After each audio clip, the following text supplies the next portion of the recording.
ഇന്നൽ ഹംദലില്ലാഹ് صلي وسلم على نبينا مصطفى محمد صلى الله عليه وسلم وعلى آله وصحبه أجمعين أما بعد أعوذ بالله من الشيطان الرجيم بسم الله الرحمن الرحيم സൂറ അൻ-നിസാ 162-ാമത്തെ വചനത്തിന്റെ വ്യാഖ്യാനം നോക്കൂ നിങ്ങൾ.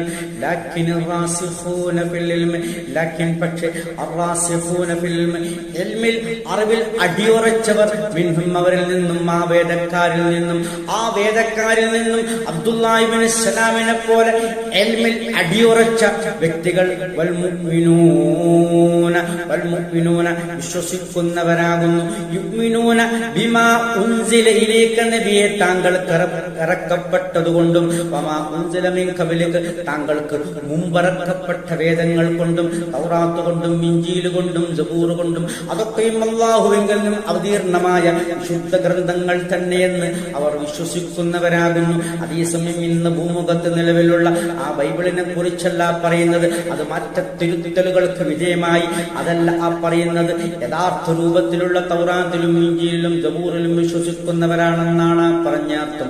നിനക്കിറക്കപ്പെട്ടതെന്ന് പറഞ്ഞാൽ അത് വിശുദ്ധ ഖുർആൻ കൊണ്ട് വിശ്വസിക്കുന്നവരാണ്, ഒരു വിശ്വാസികളാണ് അവർ. അവർ നമസ്കാരം നിലനിർത്തുന്നവരാണ്, സകാത്ത് കൊടുത്തു വീട്ടുന്നവരാകുന്നു,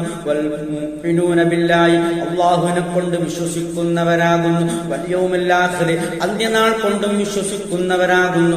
ഉലൈക അക്കൂട്ടർ സനുഉതീഹിം അവർക്ക് നാം വഴിയെ നൽകുന്നതാണ്, അജ്റൻ അലീമ വലിയ പ്രതിഫലം അല്ലാഹു സുബ്ഹാനഹു തആല വഴിയെ നൽകുമെന്ന് പറഞ്ഞാൽ ആ സ്വർഗ്ഗപ്രവേശനം നൽകും, അന്തിമ വിജയം അവർക്ക് നൽകും. അതാണല്ലോ പറയുന്നത്, വൽ ആഖിബത്തു ലിൽ മുത്തഖീൻ ആ സൂക്ഷ്മത പാലിക്കുന്നവർക്കാണ് അന്തിമമായ ആ വിജയം ലഭിക്കുന്നത്.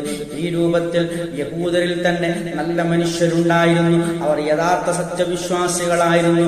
അവർ റാസിഖൂന ഫിൽ ഇൽമ് എന്നാണ് അല്ലാഹു വിശദീകരിച്ചത്.